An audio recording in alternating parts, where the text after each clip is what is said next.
It is. It is. I think it is. Yeah. Yeah.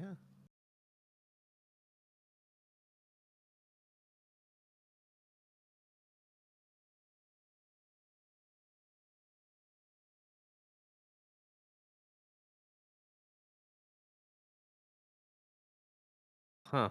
Well, that would be bad.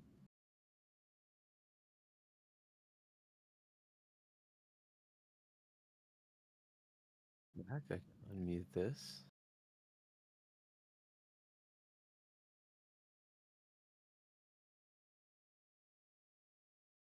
Yep, I can. Yep, I'm coming through. Okay, can you hear me now? Can you guys hear me? All right, welcome to another Games Talk Live.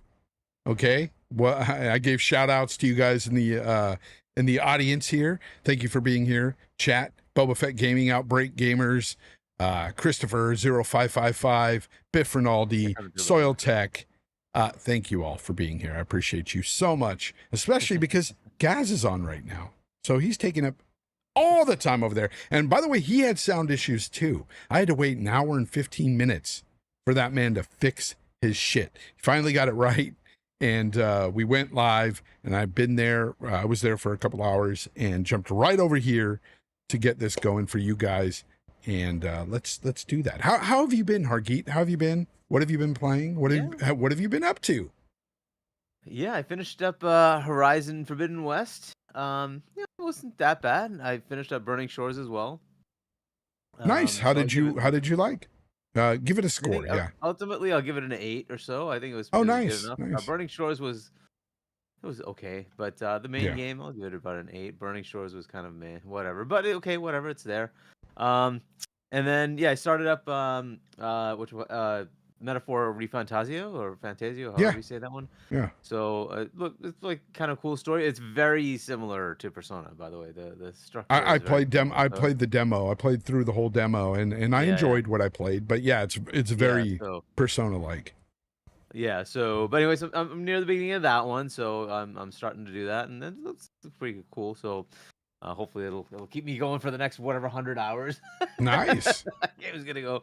So yeah, so that's what I've been playing, and outside of that, there's been plenty of news, and I've been, as you said, on all these podcasts. Oh, they missed that piece. You said I've been on all these podcasts talking about all these things. Yeah. He's been on all these podcasts talking about all this stuff we're going to talk about today. But hey, guess what? You're going to hear it again because this is what we do. You know what? And I appreciate. I haven't heard you because I didn't listen to the other podcasts yet, so it'll be the first time. For me, I was away last week. I went out of state, and I played around in Yellowstone for a while, and the Grand Tetons. And let me tell you, it is way more majestic and amazing in person than it is on TV or pictures or any of that. My God, do we have a beautiful country here. I tell you, man, Wyoming impressed me so much that I'm not moving to Wyoming, but I'm moving close to Yellowstone. I might be. I'm in the process of trying to move, get out of this ghetto here where I live in California. I'm just ready to make that move. The whole family is, and it's about damn time, man. So we're all excited about that. So that's a big deal. But before I left, I did complete Stellar Blade. I did complete it on PC. I enjoyed the game. I would give that probably a 7.5 out of 10. You think it's worth buying? It's worth buying on PC, especially for that price. It's good. Well, I would only play it on PC, but yeah. And also there's a lot of people call it a Souls-like. I think it's more like Devil May Cry than Souls. Okay, so the DMC I mean, game. I would say it's even more of a boss rush. I mean, there's more bosses and stuff that you constantly fight in this game. Got it. But it's there is a difficulty slider though. You do have the option to go to easy. So there's that. Fair enough. So yeah, I just beat that recently. Had a blast with that. So yeah, great game. Looking forward to if they do come out with a part 2 or whatever, I'll definitely pick it up. I'll wait for the PC version though if it comes out first on the PlayStation. Definitely. Just like Is there a our reason to first. buy it on PlayStation? Like, why not just wait? Like, I know you have FOMO. That's usually Yeah, your yeah, yeah. problem. Like, I Exactly, don't have exactly. FOMO, so I just It's don't care. FOMO with I certain mean, I just played games. Horizon Forbidden West. When did that come out? It's like 2021, 22? That was a while ago, right? I don't care. Fine. Yeah, it's FOMO for certain games. Like I didn't have FOMO for Stellar Blade, so I waited for the PC version. I'm glad I did. It was great experience, and I'm sure I just got FF16 for Xbox, which is Play Anywhere. I traded in so many things with GameStop. I'm like, let's use this money, and they had the digital version available. I'm like, yep, why not? Let's buy it. So the thing I was going to say about Stellar Blade though is that the performance on it, the optimization was butter. It was so smooth, so good. Nice. It was a really good optimized game, and shout out to them for doing that. But yeah, as far as FOMO and other games, we'll go right into the first topic, Death Stranding 2. I do not have FOMO for Death Stranding. Matter of fact, I just played the first one 2 months ago. And I'll be honest, the only reason why I'm not picking up Death Stranding 2 right now on the PlayStation is because I have Kojima fatigue. Okay. I see you, Face 23, BKNY with $1.99. Thank you very much. Says Death Stranding 2 is my game of the year so far. Yeah, I've seen that from a lot of people, and it's got a 90 Metacritic. It's already locked. I think it is game of the year from Keely's, anyways. I think it already is game of the year. You think it surpassed Expedition 33? I will hold out for Expedition 33. That there's 2 games coming. There's Death Stranding 2 and Ghost of Yotai, and those will take higher priority than anything else. And I think Death Stranding 2, it's Kojima. Keely wants to give that award to Kojima. You know he does. And it's already got all the industry going behind it, and 90 meta.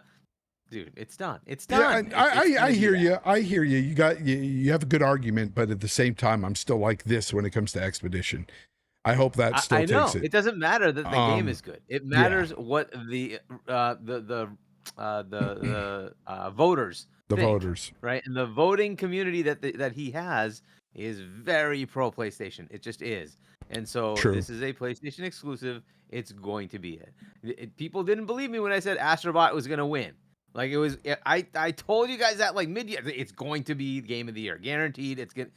Well, it won, right? It is what it is.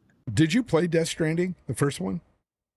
I own it on Xbox. I own it on PC because of Epic. I played it with the Game Pass, and I just never continued. I just I played it for like an hour, and then I'm like, okay, and then I just kind of went to another game, and then never went back. Gotcha. Colt seems to think it's really, really good. I'm like, fine, I'll buy it on Xbox. I'll play it. I don't think it's insane. I don't even think the first one is necessarily great. Good. You know, I think it's good. It's just I would give it again a 7.5 out of 10. I think it's almost at that great status. But what holds it back is Kojima himself and his writing. I don't care for his writing. I don't care for his it's almost pretentiousness in his writing. It's almost like he writes stuff so convoluted to the point where it's almost like he's trying to mock you and make you feel dumb or something. Because like you sit there and try and wrap your head around what's going on, and you're like, well, what? Huh? What? But it really doesn't make sense. So there's no reason to even think about it, you know, because I sat there. The one thing he does that has going for him is he constantly makes his games intriguing. Even those stories that are convoluted, he makes you wonder, oh, I wonder if it's going to actually make sense by the end of it. And it just kind of doesn't. And there's a lot of cinematics by the end of that game. And it just really slows down the whole pacing because there's so much cinematics at the end. But regardless of that, I still enjoyed it. 7.5 out of 10. I'm glad I played it. I think it was worth a buy to play the game. Death Stranding 2, I see that it's got more action and stuff, and it might be more appealing to me, but at the same time, I know that Kojima freaking writing is there, and I have fatigue with him.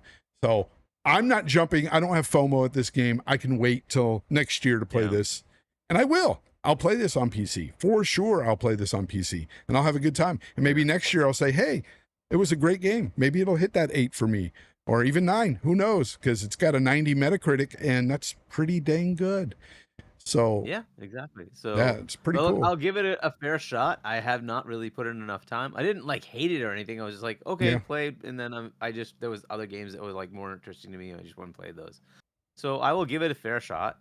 I just hear that it takes like tens of hours before it gets into it, and it's like, well, dude, tens of hours? Are you kidding me? Yeah, it's. I know the first 3 missions are very, very, very slow, and you have to be in that mindset of delivering packages and walking slowly, and trying to catch your balance, and you have to be into it. And I gotta say, I loved those quiet moments where you'd have the music just come in and you're walking alone through, to deliver a package and figuring out ways to deliver those packages faster, like getting over certain obstacles.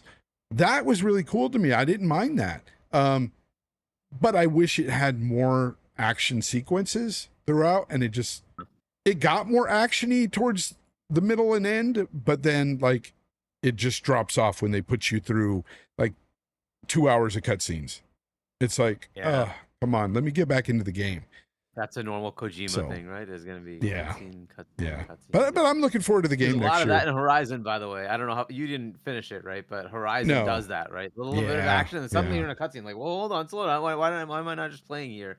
But hey, whatever. It's the same. Yeah, it's the same thing I had there. But saw a tweet from thank you, Pakisarhane. I don't know how to say your name. I'm sorry. He says, saw a tweet from Colin about Sony retaining the rights for Death Stranding. How true is this? I don't know. Retaining the rights. I thought that was a third-party game. I thought that Kojima owned. Yeah, and I thought Kojima bought the rights back. I thought he did. Yeah, I don't know. But that's the last I heard. So that's all news to me. Colin could be right. Maybe they are trying to get the rights to Death Stranding back. Who knows? But Kojima's got a real, obviously a winner on his hand. These Death Stranding games are selling. They're doing well. So good for him. Aside from that, we've got other news. Xbox. Okay. We'll get through the whole layoff thing because let's be honest, this is the worst part. You don't want to hear about layoffs with anybody, even if it, PlayStation, Nintendo, it doesn't matter. Layoffs are coming. And we don't know who exactly is getting laid off. And quite honestly, some of these people that work for the company probably don't even know it yet. And that's why it's kind of a touchy subject to really even talk about. But I will say this, people don't be using these layoffs for console war fodder and arguments and talking points, because it's just weird. It's gross. It's ugly. These are people's livelihoods being stripped away from them. I was laid off myself 2 years ago, and it was a major, major freaking thing for me. It was horrible the way it happened and everything. And to this day, I wish that it wouldn't have happened. And it's not a good thing. So aside from that, though, I mean, there's speculation out there. Tom Warren, I believe, was putting out there that it could be Turn 10 is one of the studios that could be affected, because we're hearing of thousands of employees being terminated. A couple of thousand, I heard. Possibility. Hargy, have you heard anything about Turn 10? Have you heard? I mean, I haven't heard anything beyond what you know as rumors, right? So whatever Tom Warner put out there. There's been some layoffs at Stoic, if memory serves. I think there's something going on with them, but that's not an Xbox studio. But they were making Towerborn, which it's still in preview mode, right? So they're still finishing it up, but they've cut the budget for it a bit, I guess. So there was some layoffs at Stoic, and then Turn 10. We keep hearing. I don't know. Who knows what really is going to happen? But yeah, we don't know, because I even heard like Compulsion possibly on the chopping block, but I don't know. I hate to even say that, because when we say that, when we say this stuff, it's like the people that work there probably haven't even heard, and it's like It's kind of rude. Like, That's the thing, right? And has to go through the normal process, right? yeah, But and again, they just released a game, and to be fair about normal dev cycle, they surge up at near the end phase of actually getting the game done, right? And then they surge down, right? This just kind of is the normal thing that you see in studios. If they've done that, if they have a whole bunch of contractors they've hired to, hey, finish up the game, and then they want to let go of those people, that's just normal, I suppose. And you'll probably see this kind of ebb and flow since they release so many games. I guess they have 12 games first party this year. So this is just kind of the way it is. They kind of just surge up and down, but well, do you think this might any of also this just is be still structural. So do you think any of this could be, trailing off from like the whole COVID hires and all that stuff from back in the day when for gaming was Microsoft, yes. peak? For Yeah. Xbox, I don't know, but for Yeah. Xbox, I think it's more just structural changes.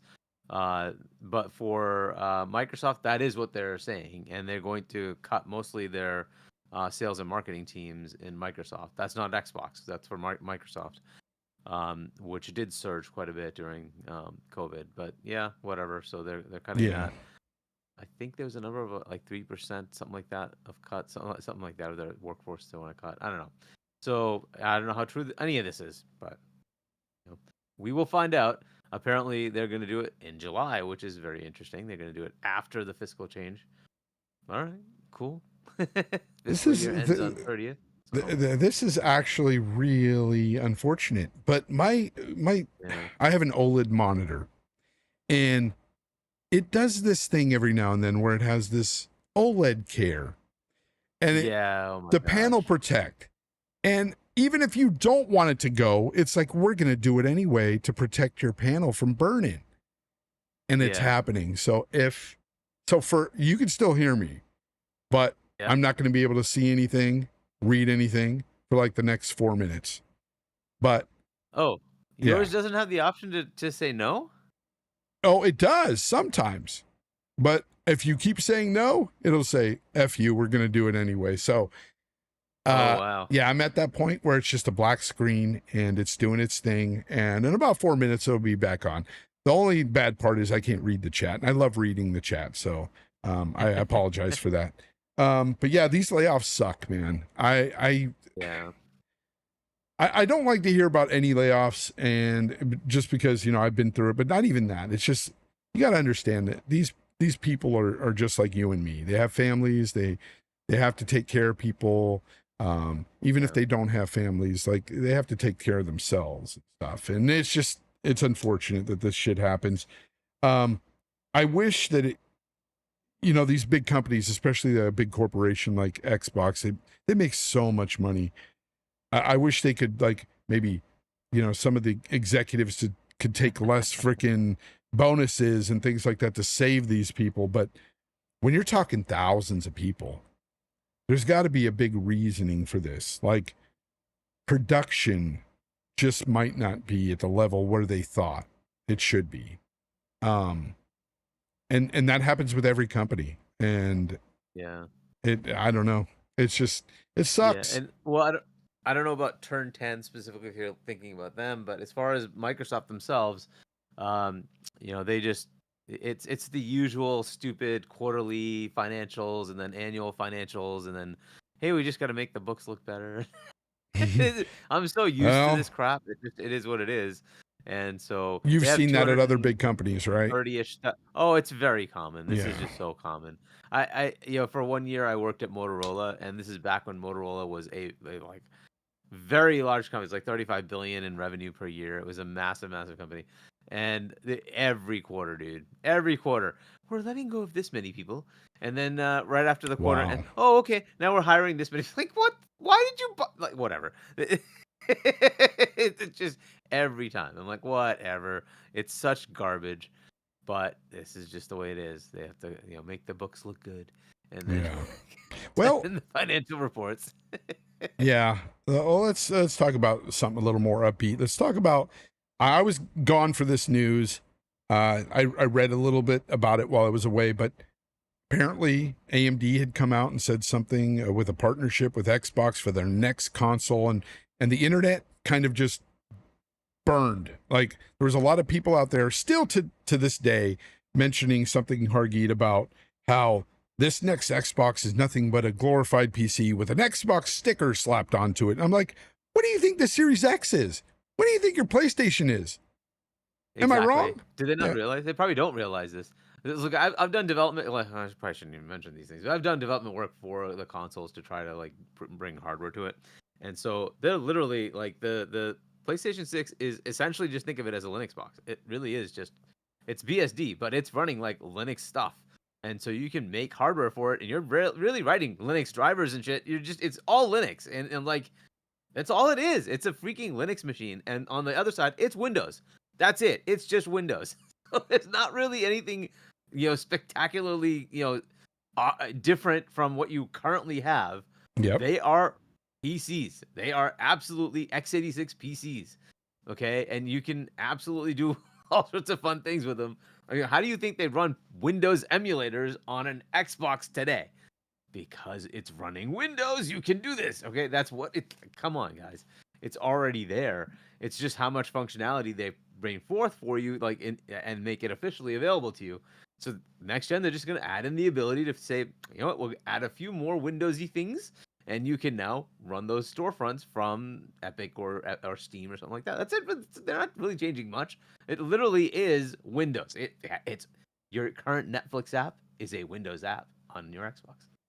So basically, do you think this is going to be just like, I mean, because we don't know how they're going to execute this at the end of the day, but what we are hearing about is being able to launch other launchers and things like that, having access to Steam library, let's say. Do you think this is going to be more of just basically a closed box console that just has apps that you can just, hit the button for and go to Steam, go to the Xbox storefront, go to the I don't think chat app, whatever. Yeah, I don't think it'll be a separate download. What I think it'll be is just like you have today when you go into Xbox and you go to the game, it has the option for, hey, run it in cloud. Hey, run it in GeForce, right? I think that's what it's going to be. They also have the Ubisoft built into Ubisoft Plus, right? So you can say, hey, I want to get Ubisoft Plus, and it'll just say, yep, you have entitlement based on Ubisoft Plus. There you go, right? Yeah. So I think they'll do those kind of things. It's going to be much more of that, right? It says, hey, play from Steam, play from Xbox, play from whatever, right? That kind of thing. So you'll just have kind of that. If people have used Play Night, you see that today. You have multiple launchers, and you can have a game from multiple different launchers. You can have the same game, and it'll just, which one do you want to play? Go ahead and pick, right? So you have those options today. That's kind of what they'll do. And I don't think, this is just my opinion, I don't think they're going to say it's just Windows 12. I think the next Xbox is going to be Xbox. It's going to be Xbox with features brought over from Windows that will allow that multiple store capability. Yeah, I do too. And then Windows 12 will also enable a console-like functionality for those players on Windows who want it, right? So if you want that, you'll have a full Windows, but you can say, hey, I want to take away the bloat and make it just console, right? And it'll do that. Absolutely. It'll turn off the desktop UI. All that stuff will go away and give you the console UI. Fair enough, right? But you will always have the ability to go back. Whereas on the Xbox, you will be locked. It'll be a console UI, and that's it. Yeah, and then we don't know how they're going to deal with, let's say, because I was on Gaz's show, and we were talking about this. We were discussing how they're going to deal with, let's say, the Steam sales. Because you're going to have games that are on both storefronts, and you might have a lot cheaper options on that Steam storefront. Will Microsoft be okay with that? Sure. And the reason is simple. They do it today. Windows does it today, right? You are allowed to do whatever you want, buy whatever you want, install it however you want. They don't care. True. What the difference is, people look at the PlayStation model and think that's what everybody needs to do. Nintendo could give two shits if third-party people put their games on there. Why? Their first-party titles make them their money. Their console does not sell at a loss. They don't need anybody else, right? They're fully self-funded. They're fine. If third parties come, awesome. They'll take the money. Absolutely, they'll take the money. But they don't need it. They make billions off of their own stuff. And that's where Microsoft is today. What games do you want to play? They're games. They have those black hole games. They make the billions on microtransactions. Also, you think about games like Fortnite. It's a free-to-play game. Yep. Do you care that it's going to come from Steam? No, you're probably just going to download the game, which will default to the Xbox version, which means every time you decide to buy a microtransaction within Fortnite, you're still paying Microsoft. And that's where the majority of the money is made, right? It's going to be those black hole games.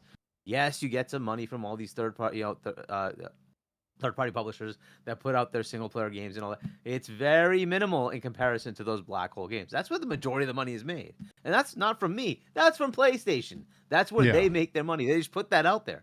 Yeah, That's how they make their money. So it's like, okay, first, Xbox owns them. They have those big black hole games, and they just keep making the money anyway. You know what's funny about that, though?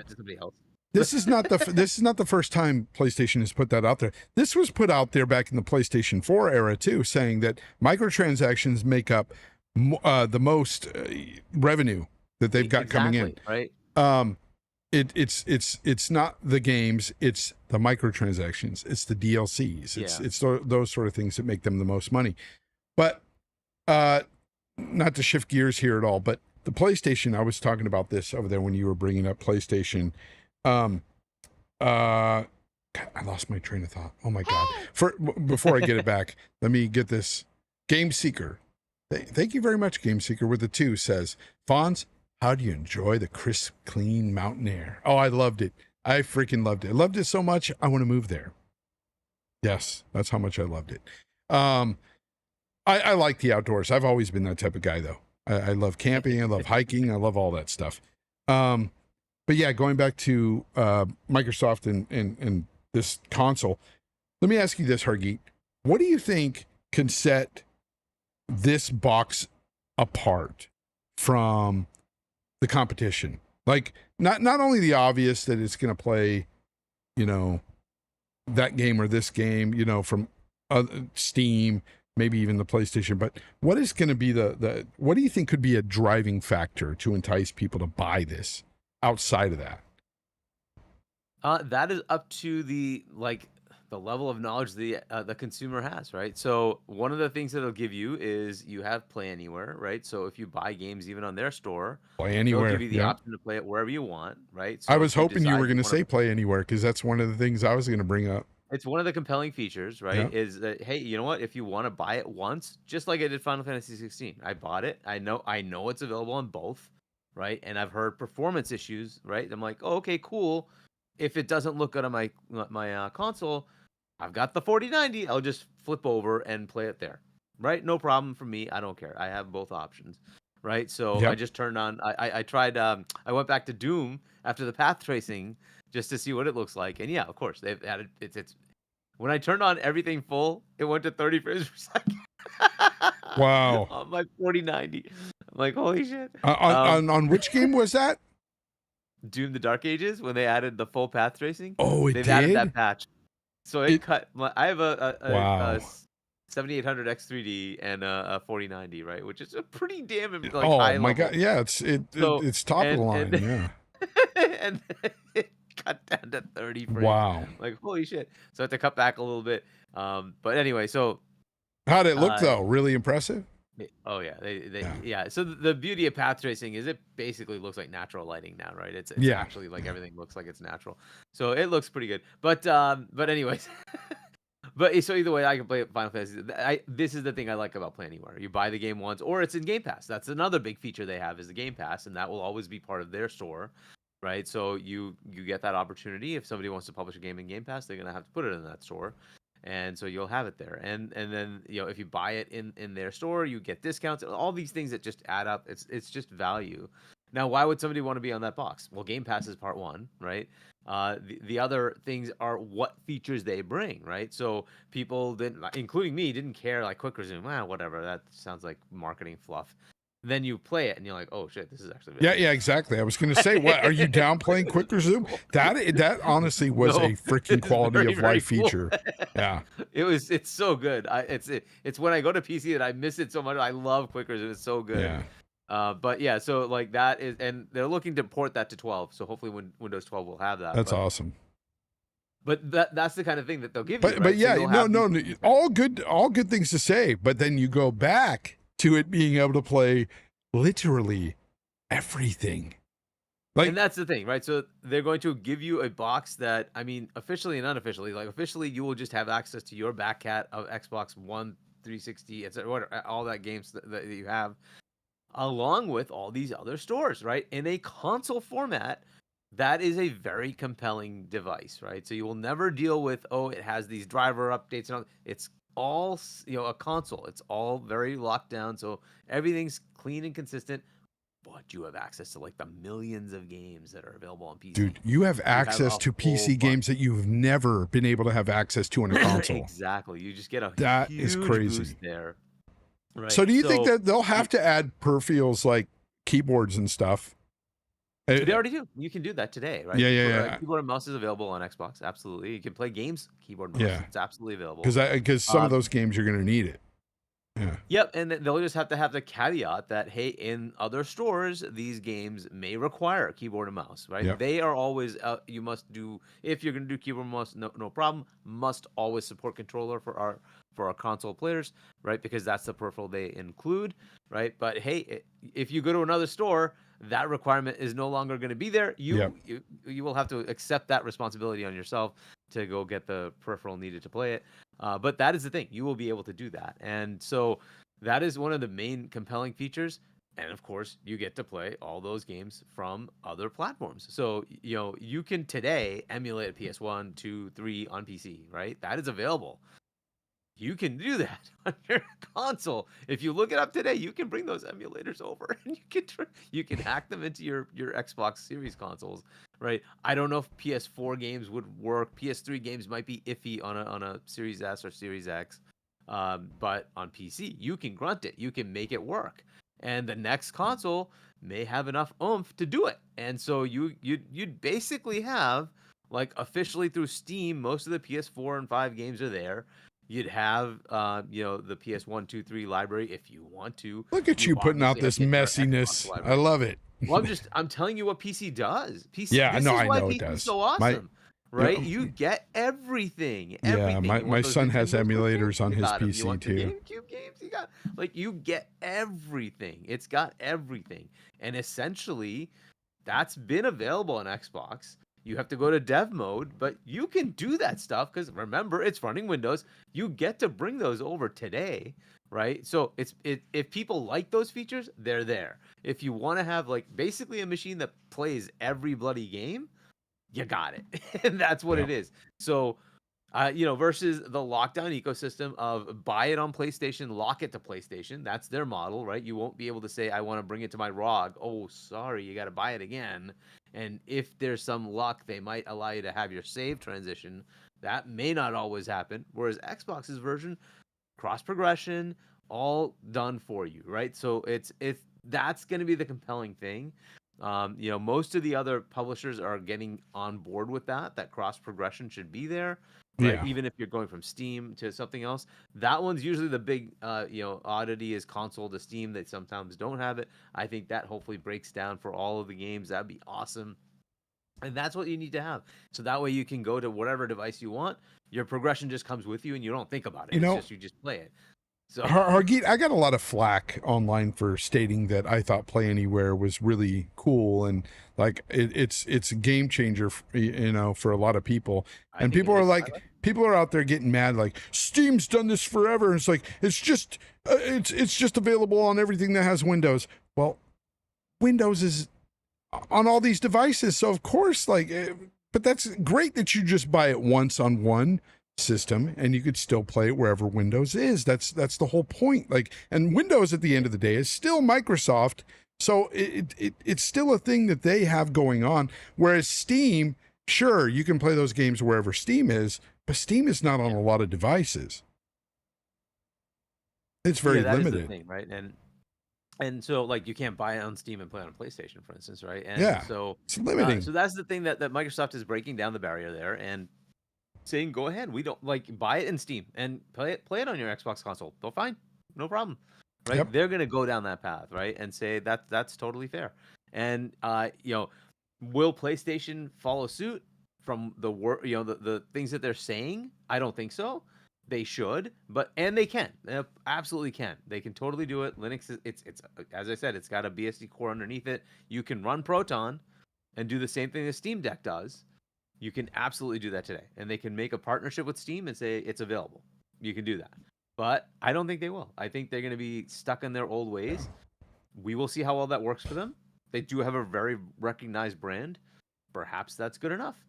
So we will see if this market change works or not. It's up to Xbox to put it out there and say, we have a platform if you want to use it, right? Yeah. And the platform offers a lot of capability and features, right? There's some performance things, there's some whatever things, right? They're going to have all these things that we have no idea what they're going to put in the next gen, but it's going to be based on the compellingness of the platform. And if PlayStation is still more interesting to people, fair enough.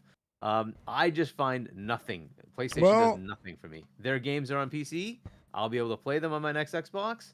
The PC is a much better platform altogether anyway, so I play them on PC today.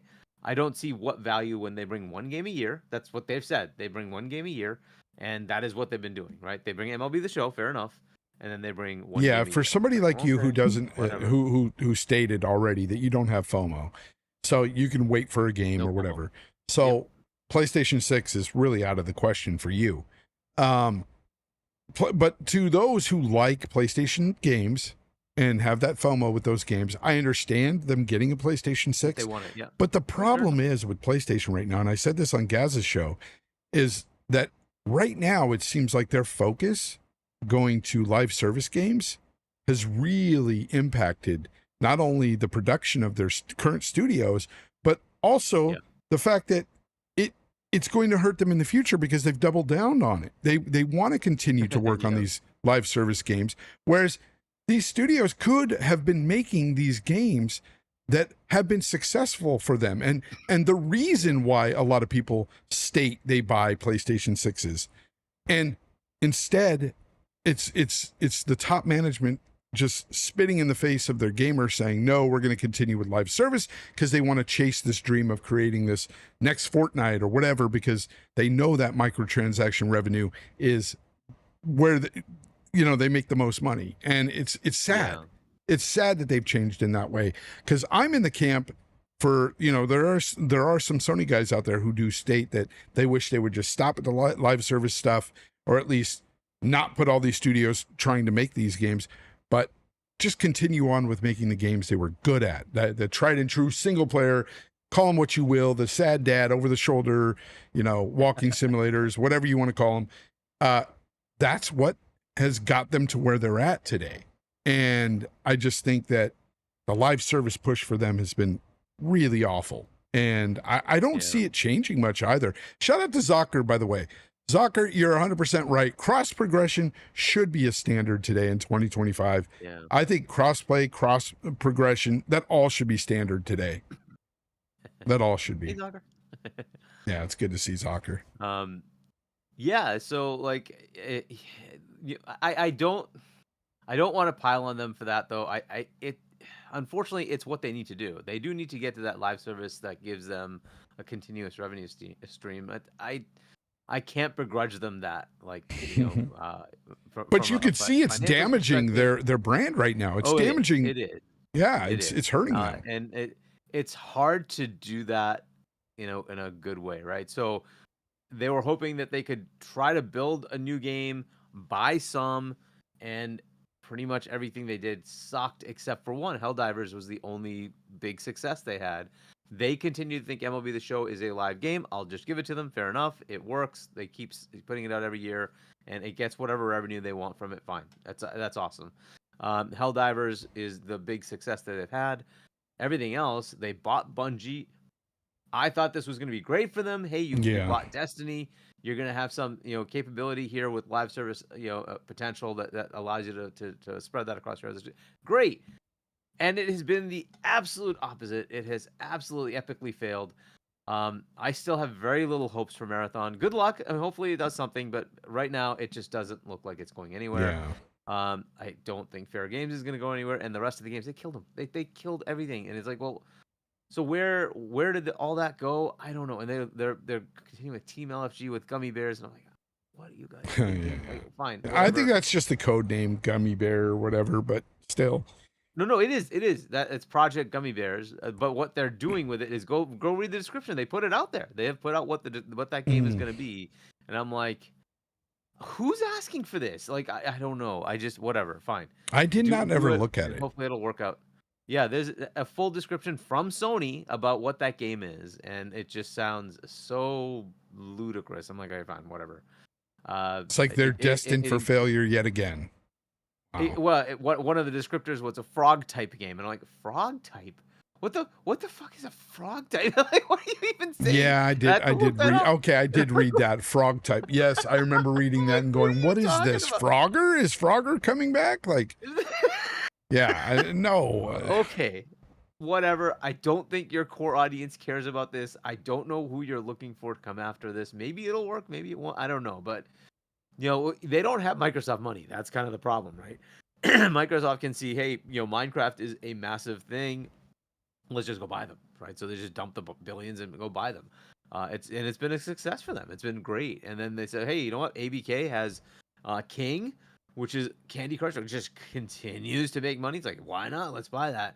Oh, it comes with Call of Duty. Oh, okay, nice benefit, side benefit. We get Call of Duty. Like, why not, right? You get World of Warcraft. Again, these are just revenue generators that just keep making money for us. Like, yeah, why not? Fine. This is the world they're in. So they have that kind of cash. They can go do that.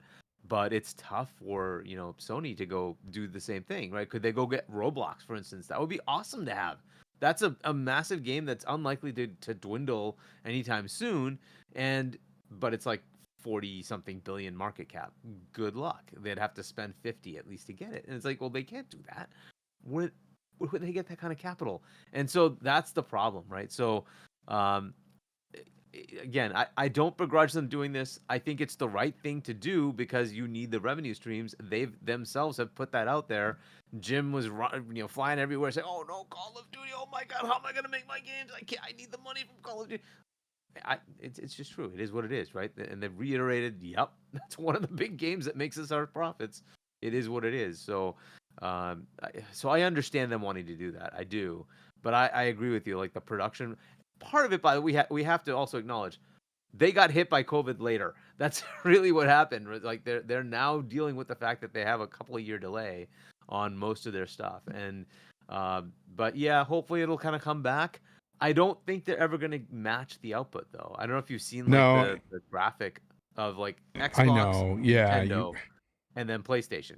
Both Xbox and Nintendo are killing it. They have 8+ games a year easy first party, and then you have the one game. Like, well, like, that's the thing. I mean, you can't match the output because they don't have the studios. And not just that, like if you continuously chase after this live service dream, you're going to continue to just take that step back, those several steps back with failure after failure. Like, and I'm not trying to doom them to that, but it just seems like that's the trajectory they're on, is basically failure. I mean, look, the upcoming marathon, and then you have the whole gummy bear thing, the frog, who knows? Yeah. I don't know what they're going to end up doing with their like, for instance, Naughty Dog. When they stopped Factions, I think they would have had a better deal with Factions in Concord. I think it would have done better. I honestly do. I think because that game, at least the first one anyway, had some legs and people were still playing it to this day and enjoyed it. Not a lot, but there was still people playing it, and there was some interest. I don't understand why you don't put it out there, right? Like they basically, Bungie supposedly went in and said, "Well, how do you make money off of this?" And so there's no live capability here, and it's like, well, maybe you don't need live capability. Maybe just get to multiplayer first, and do that like consistently. Well, hello, have you not heard of sell skins? Skins, right? Exactly. Where do you think Fortnite gets most of their money? The freaking skins. The skin, like, well, the $10 and $20 skins. It's insane. You can just sell skins. Let people at least play the game, have some engagement, get used to multiplayer on your platform, make that a cool thing, and then sell some skins, whatever. You can make some money. It's fine. Will it make anything to the level you maybe wanted? Maybe not, but at least it'll make money, some money back, right? You get something back for that investment. I don't understand that. Like, and people are looking for it. People wanted it. It's like they would have bought it, right? Somebody would have bought it. Oh no, Like, there was a why would you lot not of just put it up hype there? surrounding factions. There was a lot of hype, and then it was just killed Crazy. by some rumor that Bungie said, "Nope, can't make money off this," and they shut it down. It's like, what? And then they Bungie, released the marathon and then you're thing. going to Like, release what that are you talking crazy about? looking marathon that honestly it's ugly. It is ugly to me. I don't see any freaking Oh my thing God, good about dude. that Yeah, game. I just it's interesting times. don't. Yeah, what else we got going on this week that was really major? What did I miss last week that was major, Hargeet? Last week? Oh gosh, I mean that was such a long time ago. Or even this week? What major? I'm sorry, my head's in the mountains still. Loved it. I know, right? Loved it. Yeah, the mountains are. Well, so do you like hiking? Is that's do you Yes, actually want to yes, go out? I love hiking, dude. I love hiking. I love camping. I love all that stuff. I'm gonna find Bigfoot. Don't worry, I will find him. So there's the partnership you mentioned. There's the potential of when the next console comes out for Xbox. Yeah. There's Halo approved a Spartan Survivors fan made game. So that will be coming out to console and PC. A fan made game. That's crazy. Yeah. So basically, it's a Vampire Survivors. Okay. With Halo universe. Halo. Yeah. So that was pretty cool. Let's see what else. There's the canceling of the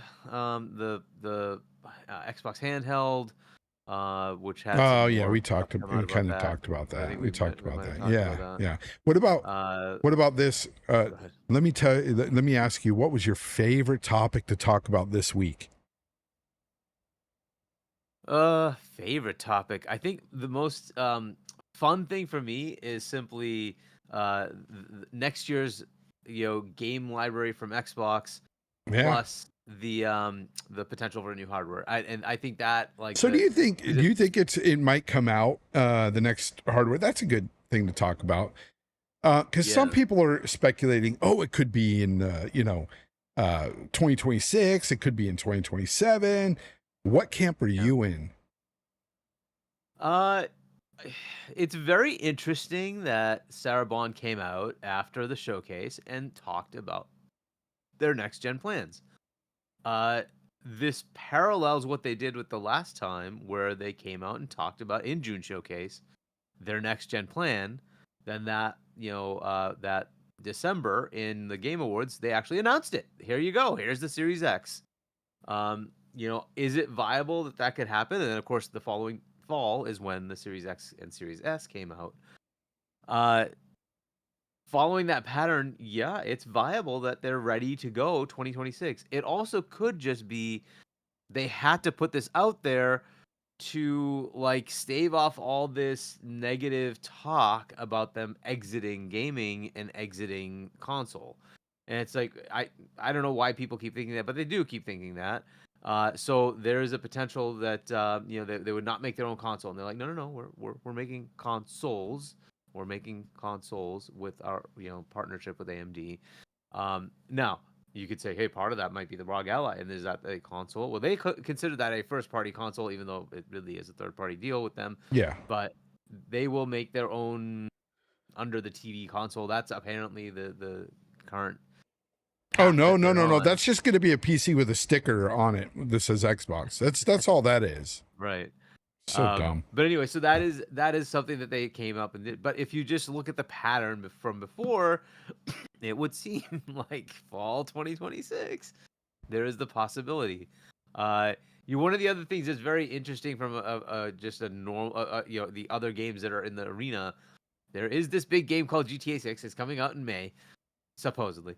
Yeah. If that were to get bumped to fall, Oh yeah. Holy crap, would that be an interesting time to release a next gen console?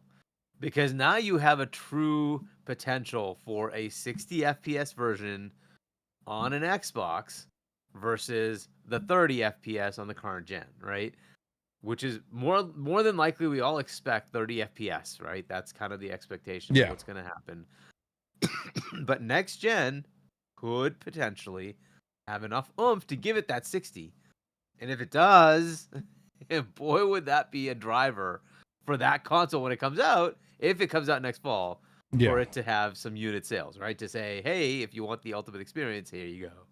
Right now, you'd have to say that's the PlayStation 5 Pro, right? Because it's console only, it's not PC. The best place you're going to play that is, I would assume, PS5 Pro. And honestly, right? even if it came out in May, the game, and you got a console in the fall, you would still have the best version on that console fall. because Yep, you don't have fall. PC. You don't have the PC version yet.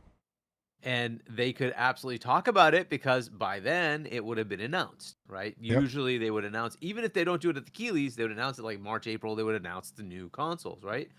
And so then you could, before the game comes out, say, and we will have GTA 6 and it will be 60 FPS.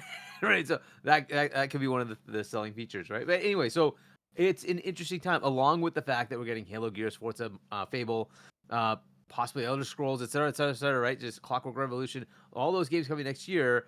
You know, like it's going to be a crazy time, right? So if they can pull off putting out the console, I hope they, and I guess Phil just recently mentioned this. He missed the opportunity. He wanted to have Halo launch with the Xbox Series consoles. That did not happen. Now he has the opportunity, right? That's why he's saying that. So we will likely, I think we'll likely see Halo as a launch title, right? Halo, probably the Combat Evolved remake, reboot, whatever you want to call it, as a launch title with the next console. So this would be very interesting times. We will see if that happens. But I think that's the more interesting thing. And plus the features, I don't even know what they gave us. Quick resume. Nobody asked for it, but man, was it awesome. I don't know what the next thing they're going to give us. And right? also What is that thing? the controller itself, they could be, there could be a controller with the haptics and all that stuff, that they were. Can you finally get an Elite 3? Yes. Where is it? I want the Elite 3. Bring it. Right? And so we have so much more stuff to be excited about there. Look, we had the Switch 2 console and it's selling like hotcakes apparently. So we'll see how the sales continue. And Coog in the chat says, I expect GTA 6 to be 60 FPS on the PS5 Pro. I would not be expecting that. I'm surprised there's still people saying that. Like, yeah, if it's 60 on the Pro, it'll be 60 on the Series X and the PlayStation 5. Mark my words. Yeah, I mean, it's a tough one to see, but whatever. We'll see what they do. But I would love it, but I don't think it'll happen. Yeah, I don't think I'm not going to definitively say it, but it's unlikely, in my opinion, that would happen. I could see them doing 120 hertz, like 40 frame mode, maybe that. That's possible, but then you could do that to the base consoles too, right? Yeah, so, but I suppose you could say, hey, there's enough oomph to get it to that 40. Therefore, the PS5 Pro can do it, and then the other ones, maybe that's a possibility. But either way, I just don't know that that's viable. But yeah, I mean, that's the part that's exciting. We have new hardware coming. Supposedly, PS6 is 2027. So there'll be like a 1-year leap. If that happens, there'll be a 1 year. Yeah, I think they'll both be 2027 myself. I have that feeling. I don't think it's ready. But who knows? I mean, I talk to Jason Ronald behind the scenes every now and then, and every time I have throughout the last couple of years, he's always seemed to be really busy at Microsoft. So they're working on something. They've been working on stuff for a while. I don't know anything about it because, again, he doesn't tell me anything like that because he can't. But it's just, I do know that he says he's always busy. So he works a lot. So who knows? It could be 2026, but I think it'll be 2027, which is still right around the corner. It's not that far away, man. Especially as you get older like us guys, man. Time just flies. It's like, I can't believe that we're already halfway through 2025. It's insane. It's crazy. But here we are. But yeah, I'm looking forward to seeing what it does, just because this console is something that I've seen a lot of PC guys even talk about, how it could be complementary to their PC. They can pick one up because it's a smaller footprint, have it in another room, or even take it on the go. If they go somewhere, they can take their games with them, that sort of thing. Whereas their PC is just too monstrous to do all that, to take it around and travel with. And that makes a lot of sense. And it's for that reason, if it is truly as open as I think it will be, and I do get my Steam library and all that there on the console, and I can play everything, I might pick it up. I don't know. I'm not going to say I wouldn't, because it would complement the PC in that regard if I could put it in another room and I could take it with me and stuff. Be awesome. Yeah. I don't know. Yeah, the other thing that came out was the the Meta with Xbox branding. So there's a MetaQuest 3S. Yeah, I saw a bit of that, and like people were saying, well, this is not an Xbox VR unit. It's MetaQuest. Like, it says that on the box. Everybody gets that. Yeah. But yeah, they have some sort of partnership with Xbox. It's like with anything else where companies do this all the time. They have partnerships with others. It doesn't mean it's necessarily an Xbox, but it's just, hey, if you can play Xbox games on it and stuff, have at it. I mean, who cares? Like, who cares at the end of the day? That's what I say. Like, doesn't matter. Even with the Xbox ROG Ally, call it what you want. But they do have Xbox features that are implemented into that are not there, both software and physically, on the normal ROG Ally. So, I mean, that partnership is a little bit deeper, but it's pretty, it's pretty cool for what you can do and everything. So, I don't know. I just don't see a problem with it. Like, I don't know why people get bent out of shape either way, calling it an Xbox or not calling it an Xbox. It's just like, who cares? And then speaking of 60 FPS, Hellblade 2 is getting an enhanced version that is going to have 60 FPS, and that is also pissing people off. And yeah, well, it's going to be enhanced also on the Xbox Series X. You're going to have the 60 frames there as well. It's funny to me because I remember when that game came out, everybody's like, there's no way it could be done. It's just so graphically demanding, and there's just no way. And that's the artistic expression they want to have in this game. They want it to be more film-like, and that's why they made it at 30. And I knew that was all horse shit. Like that argument about that stuff. I was like, no, it's not an artistic intent. They just didn't have time to put a 60 frames mode in there. They just didn't have time. I'll add a little bit more context to it. That game released on UE 5.3, and 5.4 added a nice feature that allows you to keep most of the new feature set and still do a 60 FPS mode. And so they basically do some software rendering instead of hardware rendering, and it allows them to keep about 90-95% of the same quality level and give you that 60 FPS boost. Oh, so you're saying that it could have changed because of Unreal getting more streamlined. 5.4 in April, and the game came out in May. There was no chance that they could move to UE 5.4. That was not going to happen, right? So they said no. And just to their level, they're like, I want it to look good, right? So they're like, we're going to go with the look good for now. Yep. You're going to get the 30. And UE gave them the option, but it's like, it's in beta. We're not going there. It's okay. So once they had time with the new UE 5.4, which gave them that option, they could test it out, play with it, see if it works. And apparently they're happy enough with it that they're like, fine, we will give you the 60 mode, right? So I think that's really what happened, is that they were able to do that.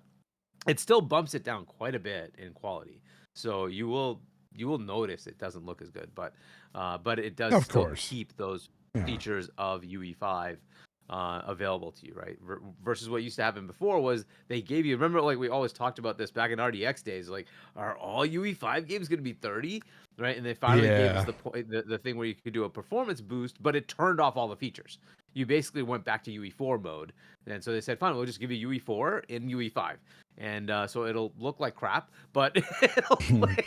at 60, and like, oh, cool. And then UE5.4, they said, no, we can even give you the new features. Yeah. And then, but we'll do them a little differently. We're doing some optimizations here, and it'll work on that, on those higher end consoles, the Series X and PS5. It'll give you that 60 and still give you mostly what you get with UE5. So I think that's really what happened in the background. So the moral of the story is tech improves, people.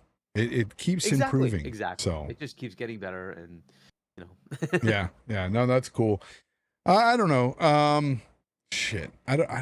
You guys are right. It's been a slow news week. Portal Player in the chat was saying, "Oh, it must be a slow news week." Yeah, it really is. But again, I think a lot of people focus on the negative, and like the biggest thing was what we talked about earlier, the layoffs and stuff, but we don't even have info on that. Like, really. Yeah, it's not out yet, so I don't know, like what there's gonna be some hits. I mean, you could look at like Turn 10 being talked about and say, is it possible they're gonna like merge part of the sim racing into the the arcade racing? Because Horizon obviously does way better, right? Forza Horizon does way better than Forza Motorsport does.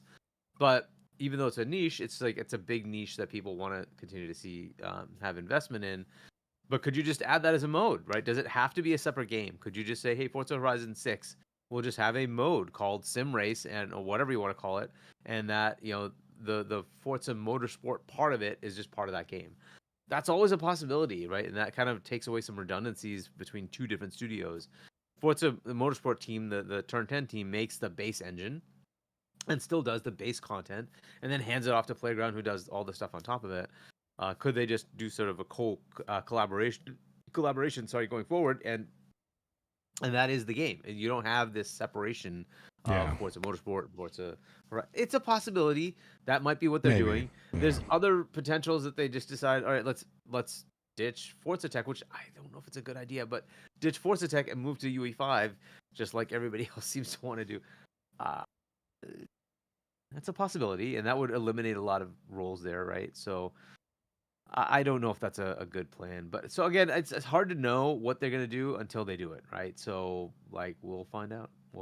And if other teams are impacted beyond just like contractors that just come up and go, down as part of like a release cycle, we'll see, right? But it's supposedly it's pretty big. There's a substantial amount of people being let go, so they also have a substantial number of people. So, hey, speaking of, I'm going to mention him. He was in the chat earlier. I don't know if he's still here, but Colt Eastwood had a video recently, and he was talking about 25 upcoming games that are coming out, for all the consoles and stuff. I think a couple of them might not be announced for Xbox yet, or maybe not at all. But anyway, some people gave him crap about that one, those two, but it doesn't matter. My point is, man, are there a lot of good games coming? Like some crazy looking, fantastic games coming. I'm really excited. And his video, like, honestly, if you guys haven't checked it out, check it out. I really I liked what he did with that video, because it's not usually the norm that he does, but he's got the voice and he's got the freaking the editing skills and everything, and just the video games speak for themselves as well. And we were going through some of the lists of games that were coming, and he was like, oh, what have you seen that's cool or whatever? And he, added a couple of the ones I mentioned and everything. But man, gaming has just been really freaking, like, a lot of good stuff, from 2025 on, like, it just seems like it's getting better. Finally, at the end of this generation, it seems like we're getting some really good, solid freaking games. Because I've been very negative on this generation. And I think for me, it's not so much that there wasn't anything to play. It's just that those standout titles that I can think back to other generations just didn't really, there wasn't really much of those for me, and for me, it was like Elden Ring, that was really the standout title for this gen. But aside from that, it's been really hard to pick those standout titles.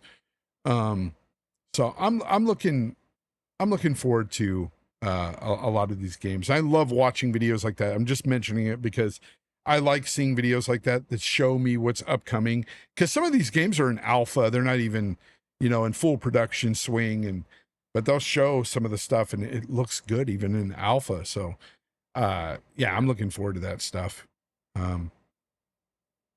Yeah, it is like Coog, you're right. It's like a Watch Mojo type of video. Yeah, exactly. But with the Colt Eastwood flair. Love it. We also potentially have a Nintendo show coming up next month, so so we'll see if that happens, and we'll find out what their fall looks like, and what games they have coming maybe early next year as well. But yeah, that'll be. They got Xbox has a lot of games. Well. That roadmap, if you just look at what they've got coming, it's pretty extensive. Yeah, they have 12 first party this year. 12 first party games. That's pretty crazy.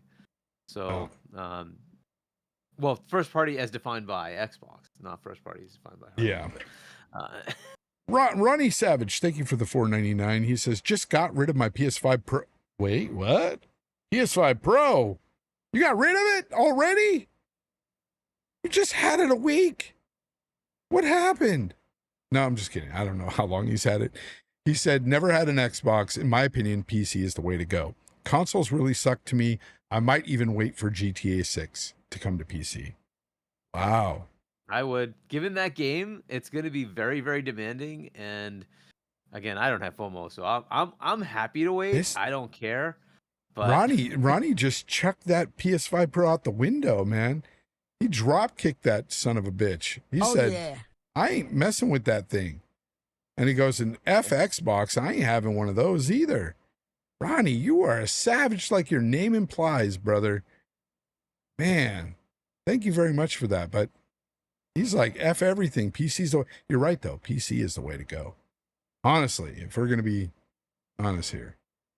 If you can afford to get into it, or if you have a really good friend like this guy to send you one, like he did me, it's great. Member for 20 months. What is this name? I don't know how to say this name. PIHL 98. PIHL 98. Okay, I'll just say that. Member for 20 months. Thank you very much. He says, thank you, Fonz and Hargeet, for making my Saturday. Well, thank you for making me try to read your name. I appreciate it. Yeah, no, it's funny though. Like, I have so you guys know, I told you a few weeks back, I got the Pro during, when all that deal stuff was going on. So I didn't pay much for the Pro, but I've used it once for 2 hours. Once. Told you it's not worth it. Once. It's just not worth it. And here's the thing. I will play it with Ghost of Yotai because I do have FOMO for that. I will wait, of course. And I will probably, and I will, not probably, I will use it for GTA 6.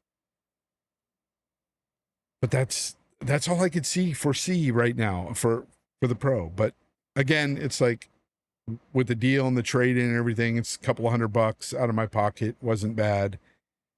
So I didn't feel the weight of like, oh my God, I spent this $700, because I don't feel like that.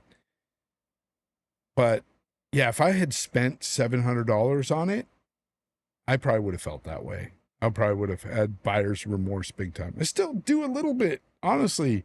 It's collecting dust already. I played 2 hours of Rebirth on it, and I was like, oh, it does look better. Okay. And then I never turned it back on.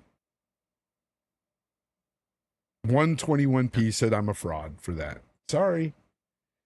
It's my truth. Sorry. Boba Fett Gaming. Thank you. I appreciate that, Boba. But yeah, we definitely, we have that in common, Savage, Ronnie. A little bit of remorse for the Pro. But again, I don't have my PS5, so I wouldn't be able to play Ghost of Yotai without it. So I'm going to be playing that. So you are going to wait for PC for Ghost of Yotai, Hargeet? You're going to wait for that? 100%. Yeah. Of course, 100%. Yeah. Man, Yeah. but There's you do no play. PlayStation game that I would care for that much. Yeah, Like GTA would be more interesting to say would I wait or not, but I can wait. yeah. But yeah, GTA would be the one that but I have a Series X. I would just play it there if I really wanted to play it. I'd just buy it on the Xbox. So, um, which I think it's also going to come to Switch too. I think they're going to put it on Switch too. I just don't know if it'll get launched, but we'll Portal see. player, I see you. He says most of you Xbox guys don't play on Xbox. It's hilarious. First of all, I'm not an Xbox guy. Never have been. But second, I do play on PC, and guess what? It is an Xbox. It's got Game Pass. It's got everything on there. It's an Xbox. Plays all my Xbox games day one. I'm fine with it. I'm fine with it. It's not a big deal. Microsoft will tell you it's an Xbox. I still play on Xbox, so whatever. Yeah, but Hargeet does play on his Xbox from time to time. He does. I just flip back and forth whenever I want, play whatever. I don't know. It's fine by me. Especially on the smaller games, there's no reason. Yeah. Is it Yotai or Yote? I don't even know Colin Prime. I really don't know. I don't know. But we'll definitely. All right. You know what? I've been podcasting all day with Gaz, and now here. It's a pretty slow week, not much to talk about, so maybe we'll head out of here for the day. But it was great to spend some time with Hargeet and talk about these games. Talk to you guys. Thank you for showing up today, even on a slow news week. Oh, Appreciate that. Biff Rinaldi at the end with a member for 30 months stating Switch 2 is not worth the money yet either. Waiting on that nonsense for a while. Yeah, I've heard some people. That is something to mention. I've heard there's a lot of buyer's remorse for the Switch 2. I heard a lot of people are upset that there isn't any like standout games or anything to buy right now. Like aside from Donkey Mario Kong's Kart, coming next month. That's it. Donkey Kong's coming next month, and yeah, I mean this is kind of the way it is. But it would be nice if they had like a mainline Mario or Zelda. That would be really cool because it's Mario Kart's good. It is, but like it is just Mario Kart. It's more Mario Kart. You have levels that you just go through and finish, right? And you could say that, hey, they have the racing circuits and you can keep doing cool, but it's just not the same thing as obstacles that you complete.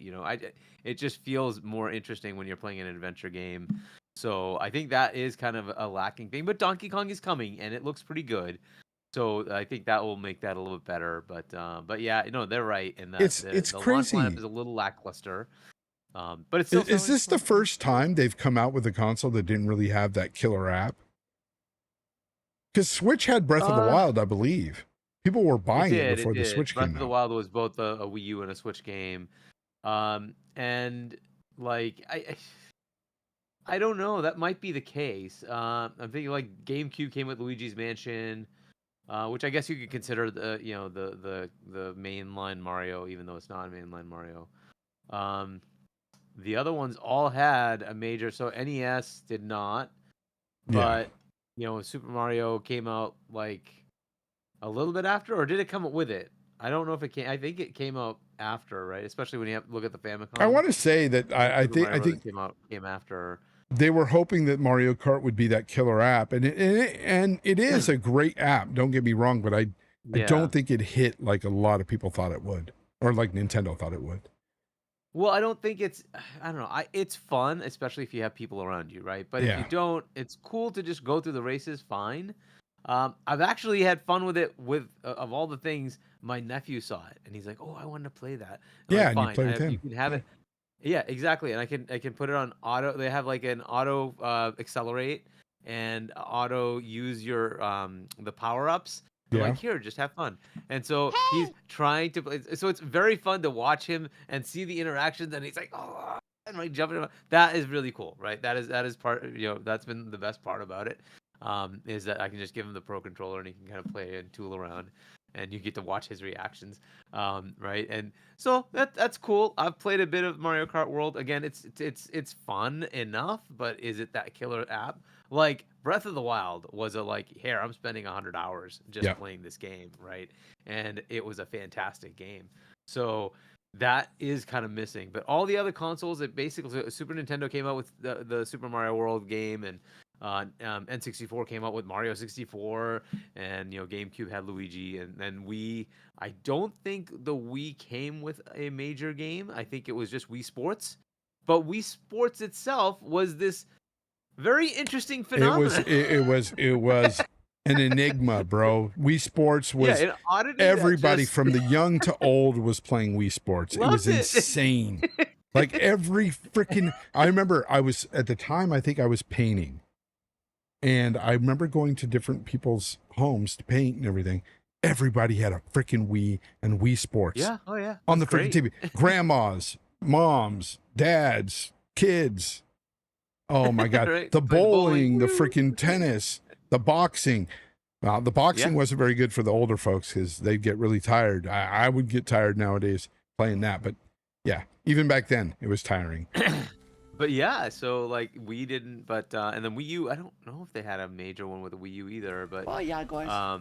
but yeah, and then like so but again, Mario Kart World is a big game. I get it. For them, it's Yep. like 50-60 million in sales. For the last one, it's like, okay, I get it. It's a big game, fine. But I don't think they calculated correctly. They should have had a couple of games, Yeah, and they not should just have. that. And so far, Cyberpunk has been the big game that's been on the That's Switch 2 crazy. of all things. And it looks so Of all awful. things, right? In my opinion. It So looks really yeah, awful. right. I mean, comparison to like I played it on Path Traced on Yeah, me on too. PC, Me too. right? So it looks So it pales in no, comparison. But Yeah, it's a so- Switch too. but it's a Switch 2 and you get to play it, and then Yeah, fair yeah, enough, right? You yeah. get to play it. So It's but a yeah, game so- that runs barely, but Exactly. it runs. So, but yeah, Donkey Kong is coming. It's looking good, and then we'll see what the rest of the lineup is. And I do think they have a show coming up sometime in the next couple of months. I think hopefully it'll be next month, and we'll see what the But- I'm hoping for that big 3D game, 3D Mario game, big mainline Mario game to come this fall. That would be awesome. Metroid Prime 4. I don't think we have a release date yet, so that needs to get a release date. Things like that, right? So, Yeah. Ronnie game's coming. Savage 2242 with the $1.99 says Fawn's PC's just on another level. Consoles is a joke. I don't think look, I'm with you on PCs on another level for sure. But I don't think consoles are a joke necessarily. I think at times these studios are a joke, or these publishers that push these studios to rush games out and they're not Yeah, finished right. or not ready. Yeah. Because a lot of these 30 frame games that we see on these consoles become 60 frames games 6 months to a year later. And it's insane what time will do. But at the end of the day, I think consoles have their place, especially being that PCs are expensive, man. Even your cheapest gaming PC that runs things decently will cost you at least $1,200 to $1,400. I mean, at least. I don't see you getting around that. But on He the also flip said, side, yeah, if the consoles next gen come out at like $800, you're so close. I don't think they get rid of the paywall, so for multiplayer access. So Yeah. you start to see the value, right? The PC games are so much cheaper as well. That you get because you have that store competition. You get some good deals, and not to mention free games just keep coming, right? You can go. Oh, and you know what else you'll get for console So- players? They'll start like when they go to the Steam shop and they're buying games from Steam. They'll actually have all those options to turn on and off. Because I don't know how they'll stop them from having all those options on this new box if Steam is implemented. So I think they'll be able to actually maximize their and frame you'll rates just tailor like PC players do. Yep, you'll be able to tailor the experience, and hopefully Xbox does more of that with the development community and says, okay, leave those options in there, because it'll be the same code base for the PC version and the Xbox version. But we'll see what they do with it, right? So I think PC. So it's over the decades, PC has been good and bad. There's been times when PC was kind of overshadowed by console in capability, and now they're all PCs. They really are all PCs. Even the Switch is just an Android box. They're all PCs, and you basically just are locking away capability versus just allowing it to be open, and that's where the PC just becomes much better. And then the PC gives you you can change out whatever you want. You can have more or less oomph depending on what you want to spend, and that's kind of the beauty of it, right? So the PC kind of just stays ahead of what the console can do, especially with these multi-year lockdowns. So it's going to be 6, 7 year generations. This Yeah. is kind of the thing that you get away from when you go into PC. It's like if a new card comes out and you have the ability to afford it, you just buy it. It doesn't matter. And your games don't require you to pay more to get the upgraded version. You just play the game, and it just takes advantage of what you already bought. Yep. The insanity of $10, $20 upgrades. $10 upgrades is insane. It's Yeah. it's just I there. You just agree. have it. You own the game. It just uses it. you know. Ronnie Savage with $1.99. Thank you very much. Says, people, please invest in PC. It will change your life. And with that, I'm going to let you guys go. Hargeet, tell everybody where they can find you, and we will get out of here because nothing else needs to be said. Ronnie did it for us. Go ahead. Yeah, so you can subscribe to my channel if you want to at Hargeet21 on YouTube. If you want to pick up my book, it's Emergence. You can pick that up at shop.china.us. I'll be on with Web Dave tomorrow at 7 p.m. US Eastern. We're going to have Paris and Tony from Plume Gaming on, so Nice. check that out. And then I'll be on with Boom on Wednesday, 7 p.m. US Eastern Time, Double Barrel Gaming. Are we doing our show next week? It is 4th of July weekend, so I don't know if you are doing anything. I think what is it? Friday What is off, or we're not doing it. when is the normally 4th? on with the 4th is Friday. Friday. We probably will. We probably. Okay. So then you can catch us here next week, and then should be. I assume we'll do the same, but I will validate with him when I talk to him later. Yep. But yeah, so next weekend, of course, 4th of July.